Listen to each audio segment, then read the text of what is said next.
নমস্কার বন্ধুরা, সুলতান হেসেলে আপনাদের সবাইকে স্বাগত। আমি রোজ এইভাবে ভিডিও করি। দেখুন, এক হাতে মোবাইল ধরি আর এক হাতে করি। আজ আমি বানিয়েছি বেসনের ঝুরি ভাজা। এটা চায়ের সাথে খেতে খুব ভালো লাগে। বিকালের দিকে বা বাড়িতে কোনো অতিথি এলো, এইভাবে বেসনের ঝুরি ভাজা যদি দেওয়া যায় চায়ের সাথে, তাহলে চটজলদি হয়ে যায়। আর এটা সংরক্ষণও করা যায়, 1 মাস শিশির মধ্যে রয়ে যাবে। আর যেমন রাখবেন সেরকম মুচমুচেই থাকবে, তবে এয়ার টাইট কন্টেনারে রাখতে হবে। চলুন তাহলে কিভাবে বানিয়েছি সেটাই আপনাদের সঙ্গে শেয়ার করি। আর আমার এই রেসিপিটি, মানে এই বেসনের ঝুরি ভাজার রেসিপিটি আপনাদের যদি ভালো লাগে তাহলে লাইক আর সাবস্ক্রাইব করতে ভুলবেন না যেন। এখানে বেসন নিয়ে নিয়েছি 2 কাপ, আর নিয়ে নিলাম কালো জিরে, নুন, হলুদ আর ধনে গুঁড়ো বা ভাজা জিরে গুঁড়ো দিতে পারেন, তবে আমি এখানে ধনে গুঁড়ো দিলাম।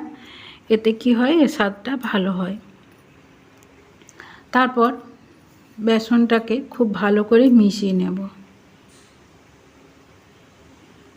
আর এইভাবে বানালে খুব মুচমুচেও হয়। আর সংরক্ষণের কথা তো বললাম, একদম 1 সপ্তাহ পর্যন্ত থাকবে এরকম মুচমুচে। তারপর একটু একটু করে জল দিয়ে এরকম একটা থকথকে ব্যাটার তৈরি করব, যেটা খুব ঘনও নয় আবার খুব পাতলাও নয়, একটু ঘনর দিকেই হবে।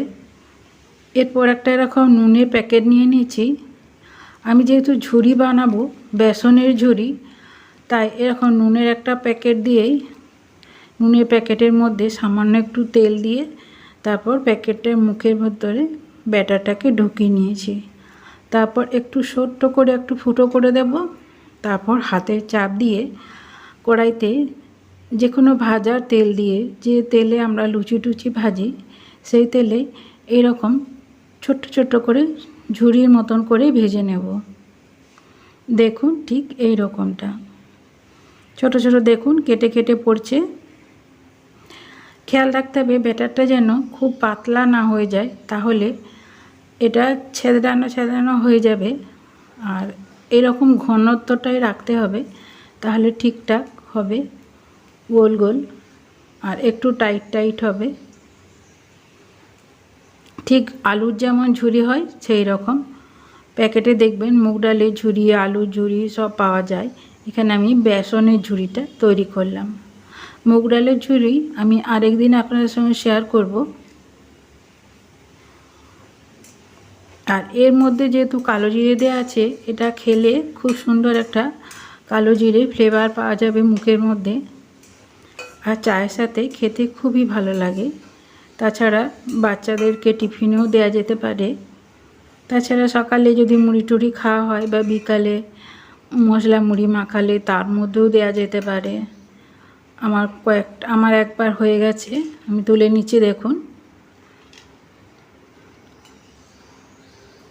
আর গ্যাসের আঁচকে একদম প্রথমে গরম করে তারপর মিডিয়াম টু লোয়ে রেখে দিতে হবে, তাহলে এটা ফুলবে আর এরকম মুচমুচে হবে। এতে কোনো খাবার সোডা দেওয়ার প্রয়োজন নেই, এমনিতেই খুব সুন্দর হবে। আর তেল দিলে কিন্তু খুব বেশি মুচমুচে হয়ে যাবে, তাহলে ওগুলো ভেঙে যেতে পারে। তাই তেল দেওয়ারও প্রয়োজন নেই, শুধু একটু জল দিয়ে খুব ভালো করে ফেটিয়ে অন্তত মিনিট 5 রেস্টে রেখে দিতে হবে, তাহলে বেসনটা ফাটবে।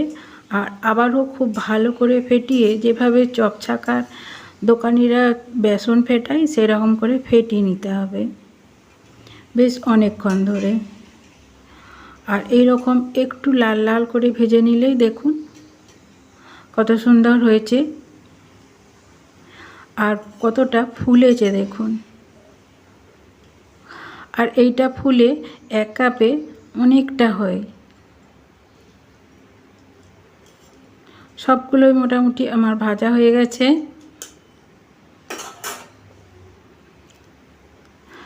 আমার এই রেসিপিটি যারা ধৈর্য ধরে দেখেছেন, তারা যদি একটা লাইক দিতে ভুলে গেছেন, প্লিজ একটা লাইক দিয়ে দেবেন।